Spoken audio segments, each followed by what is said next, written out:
si vous n'êtes pas des modèles, vous allez créer la chienlit dans ce pays.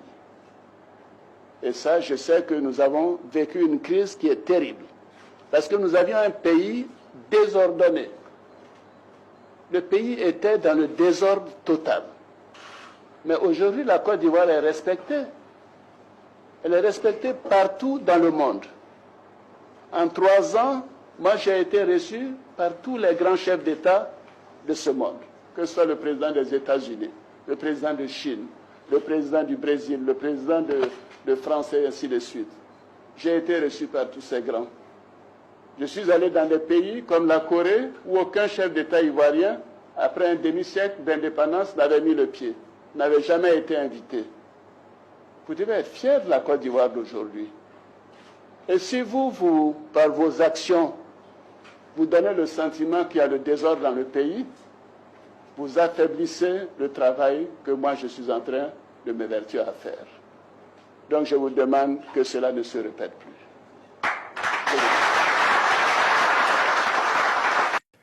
Excellence, Monsieur le Président de la République, chef suprême des armées, père de la nation, avant mon allocution proprement dite, souffrez qu'au nom du contingent 8400, le contingent dénommé EAN et ADS, souffrez qu'on vous présente de façon solennelle toutes les excuses pour les différentes situations malheureuses que nous avons connues. En effet, nous avons eu plusieurs rencontres. Malheureusement, les circonstances ont toujours été les mêmes. Tout simplement, nous sommes à la recherche d'une situation heureuse. Donc, Excellence, je reviens là-dessus encore. Au nom des 8400, nous vous présentons toutes nos excuses en tant que père de la nation, chef suprême des armées. Et profiter de l'occasion, vous dire que nous sommes toujours à votre disposition et que notre mission n'a pas changé. Nous nous souvenons de nos devoirs, même si nous avons quelquefois réclamé plus de droits.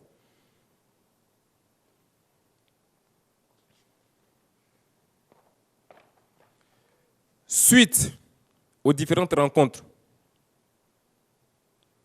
de l'IMAMA jusqu'au ministère de la Défense, en passant par l'état-major général jusqu'au palais aujourd'hui, Excellence, nous étions à la recherche de solutions idoines pour la situation que nous avons tous connue.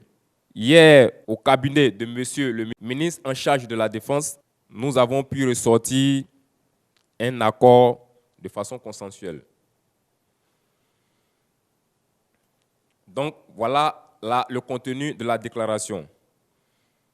Suite aux événements des 5, 6 et 7 janvier 2017, sur instruction de son Excellence, Monsieur le Président de la République, chef suprême des armées, le ministre auprès du Président de la République chargé de la Défense s'est rendu à 2 reprises à Bouaké pour s'entretenir avec nous, contingent 8400.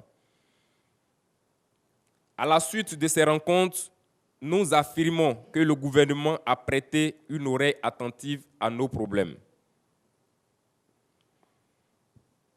Le ministre nous a rassurés sur le fait que la plupart des préoccupations soulevées sont déjà contenues dans la loi de programmation militaire pour laquelle des moyens conséquents ont été dégagés cette année. Joignant l'acte à la parole, le président de la République, chef suprême des armées, dans sa grande sollicitude, a accepté que des primes faisant partie des revendications soient versées, ce qui a été fait au mois de janvier 2017. Toujours concernant l'amélioration des conditions de vie de l'ensemble des militaires, gendarmes et policiers, notamment l'augmentation des baux, le gouvernement s'est saisi de ce dossier et se prononcera dans les jours à venir. Devant tant de sacrifices consentis pour nous en ces temps difficiles, nous, soldats des armées, terre, mer, air, renonçons définitivement à toute revendication d'ordre financier. Nous faisons confiance à nos autorités et les exhortons à mettre en œuvre la loi de programmation militaire, le seul instrument susceptible d'améliorer durablement les conditions de vie et de travail des militaires. Nous engageons tous les soldats à s'inscrire résolument dans cette voie afin d'éviter à notre pays, la Côte d'Ivoire, le seul bien précieux de tous les Ivoiriens, de connaître des dérapages. Nous, soldats, nous devons être concentrés sur notre mission première, celle de garantir la paix, la sécurité des populations et des biens et de créer les conditions de développement de notre pays dans la paix et la stabilité. En ces temps de réconciliation où la Côte d'Ivoire est en train d'avancer résolument vers l'émergence, nous prenons l'engagement solennel de se ranger et de se mettre aux ordres de la République. Sur ce, Excellence, Monsieur le Président de la République, chef suprême des armées, nous profitons encore de l'occasion au nom des 8400, vous présenter toutes nos excuses.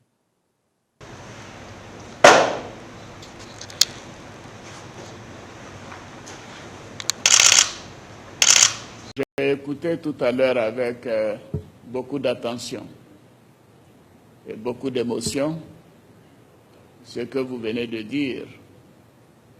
Et j'apprécie ces paroles de sagesse et de maturité. Je voudrais vous dire, comme je l'ai fait le 1er mai dernier, que ces événements du mois de janvier m'ont meurtri, m'ont véritablement fait mal. Et comme vous le savez, le 7 janvier, j'avais été invité par le président élu du Ghana pour son investiture. Et il m'avait conféré le titre d'invité d'honneur. Parce que pendant sa campagne, le président Nana Akufo-Addo avait comme thème de dire aux Ghanéens, si vous m'élisez président, je ferai du Ghana ce que le président Ouattara est en train de faire de la Côte d'Ivoire. Voyez-vous la fierté que nous pouvons ressentir avec de tels propos. Et évidemment, je suis allé et j'ai eu à prendre la parole comme invité d'honneur. Et cela était un événement perçu mondialement pour la Côte d'Ivoire et pour notre peuple, comme étant le summum du rayonnement de notre nation. Évidemment, c'est pendant cette période que ces événements malheureux ont eu lieu. C'est vous dire à quel point ces événements m'ont fait mal. Je ne m'étendrai pas là-dessus, et je l'ai dit le 1er mai. Malgré tous les conseils qui m'ont été donnés pendant plusieurs semaines, j'ai gardé le silence pour mûrir ce que j'ai vécu et pour savoir ce qui s'était réellement passé. Et je peux vous dire que j'ai été blessé. Mais ceci étant, le rôle du chef de l'État, du père de la nation, c'est d'être à l'écoute de tous les Ivoiriens et de faire en sorte de les comprendre et de tout faire pour amener la Côte d'Ivoire à consolider la paix. Voyez-vous, ces événements ont été douloureux. Les Ivoiriens ont été effrayés pendant cette période. Et la stabilité de la Côte d'Ivoire a été quelque peu mise à mal quand on lit la presse internationale. Mais moi, je n'ai jamais eu de doute, même quand j'étais à Accra, parce que je sais que vous, les jeunes, vous tenez à votre pays, compte tenu du combat que vous avez mené. Et je vous ai toujours fait confiance. Mais c'était un moment difficile. Cette fragilité, nous devons tout faire pour la surmonter. Transformer cette faiblesse en une force. Et ce que vous venez de dire est le démarrage de ce processus. Voyez-vous, j'apprécie tout particulièrement, surtout compte tenu de votre âge, d'avoir mis les intérêts de la nation au-dessus des intérêts particuliers et personnels. Vous êtes avant tout des militaires, les garants de la sécurité et de la paix. Et votre carrière, c'est dans l'armée. C'est d'être de vrais et de bons militaires qui donnent confiance à la nation. Et la déclaration que vous venez de faire est une déclaration sage, pleine de sagesse et de responsabilité. Et surtout votre décision de renoncer définitivement à toute revendication d'ordre financier. Et je vous félicite pour cela. Je vous félicite parce que la Côte d'Ivoire traverse des moments très, très, très difficiles.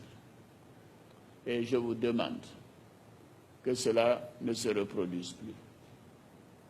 Que ce genre de manifestations qui perturbent la paix sociale, qui effraient les Ivoiriens, qui effraient ceux qui veulent venir investir et visiter notre pays, je veux compter sur vous pour que cela ne se reproduise plus.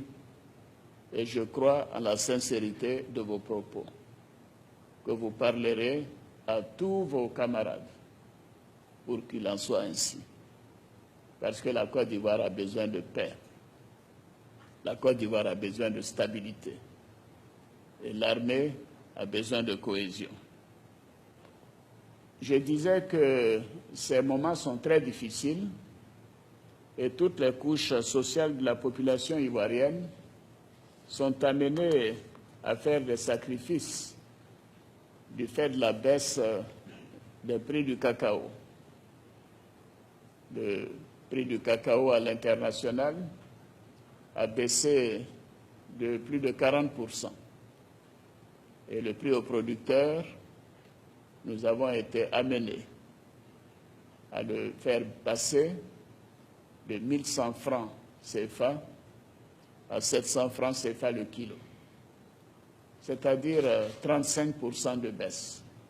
Le gouvernement a d'ailleurs abandonné une partie des taxes pour pouvoir donner les 700 francs aux paysans. C'est vous dire que ce sont des moments très, très, très difficiles. J'ai indiqué à la mission du Fonds, quand elle est passée, que cette baisse brutale des prix du cacao fait perdre à la Côte d'Ivoire, qui est le premier pays de l'UEMOA, plus d'1 milliard, près d'1 milliard d'euros, donc plus de 600 milliards de francs CFA de pertes de nos recettes d'exportation.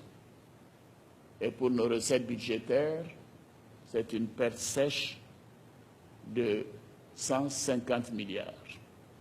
ce qui nous a amené à réduire le budget de l'État, les dépenses essentielles, d'environ 250 milliards de francs CFA. Ce sont des sommes considérables qui représentent le budget de certains pays de la sous-région.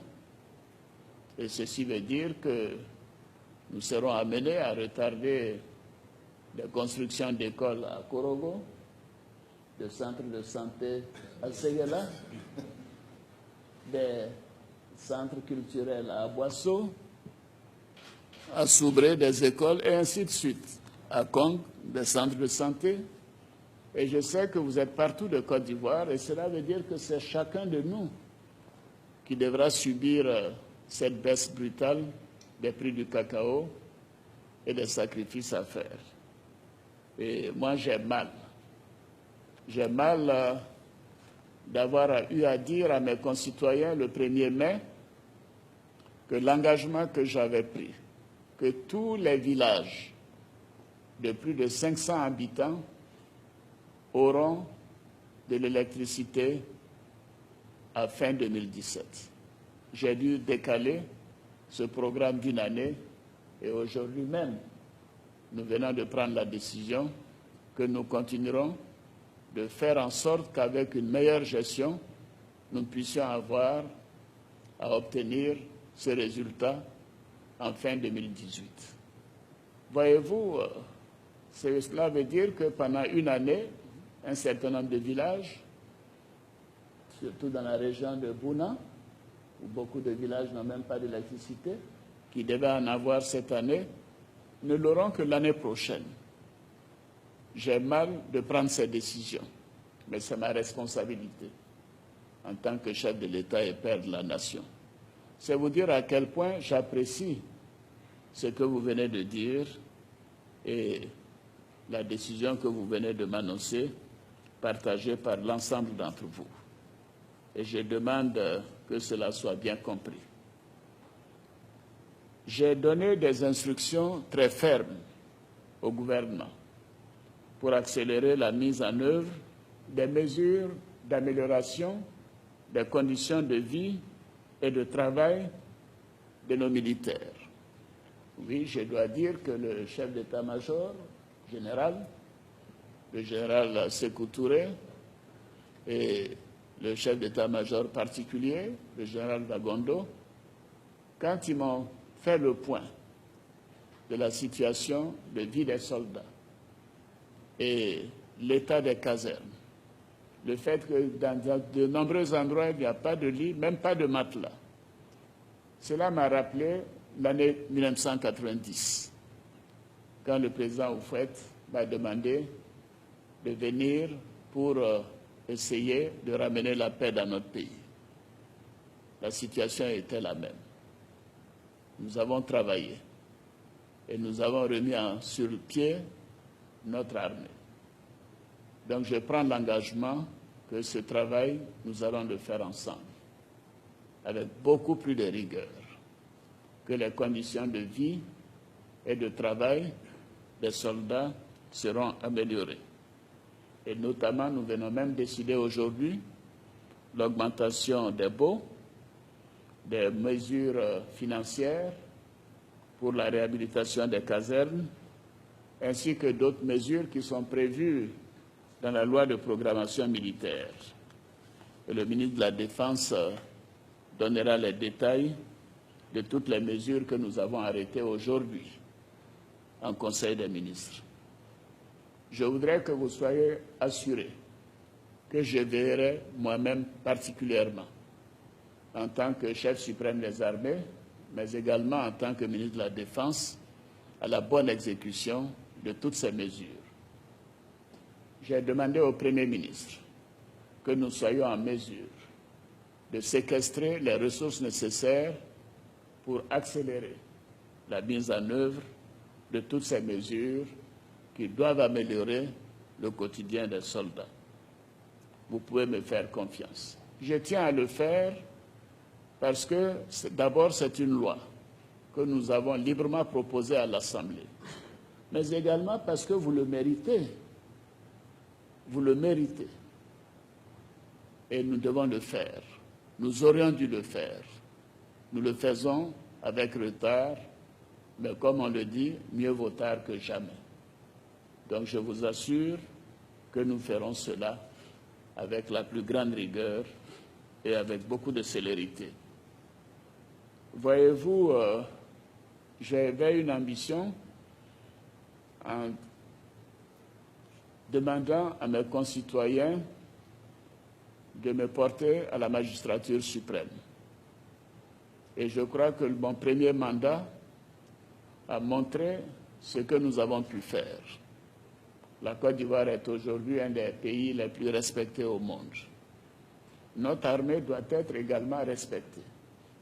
Et je sais que je peux compter sur vous. Je veux que nous puissions ensemble bâtir une armée républicaine au service de la nation, une armée soudée, des forces de défense et de sécurité qui se font confiance, une armée forte, dont vous-même, en tant que soldat, vous en serez fiers. Et je souhaite que cette armée soit respectée. Et d'ailleurs, nous avons commencé à envoyer des troupes aux opérations de maintien de la paix dans d'autres pays. Et nous devons montrer que la Côte d'Ivoire est définitivement en paix. Et je voudrais compter sur vous. Et vous devez agir en sorte que la population ait une totale confiance en son armée. Et vous devez travailler, chacun de vous, et je ne m'adresse pas seulement à vous, les 8400, mais à l'ensemble des forces de défense et de sécurité, travailler en sorte de renforcer la confiance, de renforcer le vivre ensemble. J'ai été impressionné par notre fils tout à l'heure quand il a parlé de réconciliation. La réconciliation doit être dans tous les secteurs de la vie de notre nation. Donc je compte sur vous pour faire un travail personnel, individuel, pour que cette réconciliation soit véritablement réelle. Et bien sûr, cela s'adresse à vous, comme à toute l'armée, à toute la gendarmerie, à toute la police. Et mon objectif est de garantir la paix et la sécurité dans notre beau pays. Et je voudrais que chaque Ivoirien non seulement vive mieux, mais soit fier de notre nation et soit fier de notre armée. Je sais que vous serez des militaires exemplaires, après ce que je viens d'entendre, que la discipline sera votre première priorité et que votre loyauté à l'égard de la nation ne fera plus jamais défaut. Je vous remercie. Merci à chacun de vous.